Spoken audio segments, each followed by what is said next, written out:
গাইবান্ধা সাদাঘাটা উপজেলার কাচুরিয়া ইউনিয়নের পারিবারিক কবরস্থান থেকে কঙ্কাল চুরির এক ভয়াবহ ও রহস্যজনক ঘটনার খবর সামনে এসেছে। স্থায়ীদের দাবি, গত কয়েকদিন অন্তত ৩০টির বেশি কবর ঘুরে কঙ্কাল চুরি করেছে। ঘটনাটি এলাকায় তীব্র আতঙ্ক ও চাঞ্চল্যকর সৃষ্টি করেছে। দুর্বৃত্তরা মূলত রাতের অন্ধকারে ও টানা বৃষ্টির সুযোগ নিয়ে কবরস্থানগুলোতে হানা দিচ্ছে বলে জানা গিয়েছে।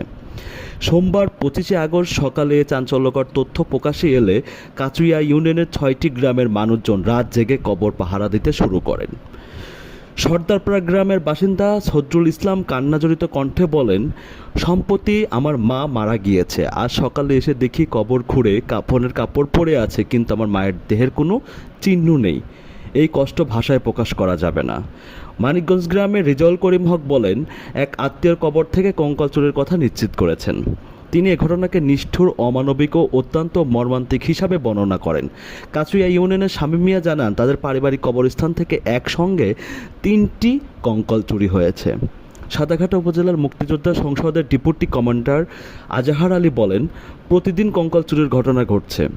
একটি সংঘবদ্ধ চক্র হয়তো এসব বিদেশে পাচার করার পরিকল্পনা করছে।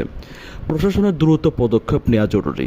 কাচুরিয়া ইউনিয়নের পরিষদ চেয়ারম্যান লিয়াকত আলী খন্দকার জানান, প্রতিদিন কঙ্কাল চুরির বিষয়ে অভিযোগ পাচ্ছি। স্থায়ীরা রাত জেগে পাহারা দিচ্ছে, কিন্তু প্রশাসনের হস্তক্ষেপ ছাড়া এ সমস্যার সমাধান করা সম্ভব নয়।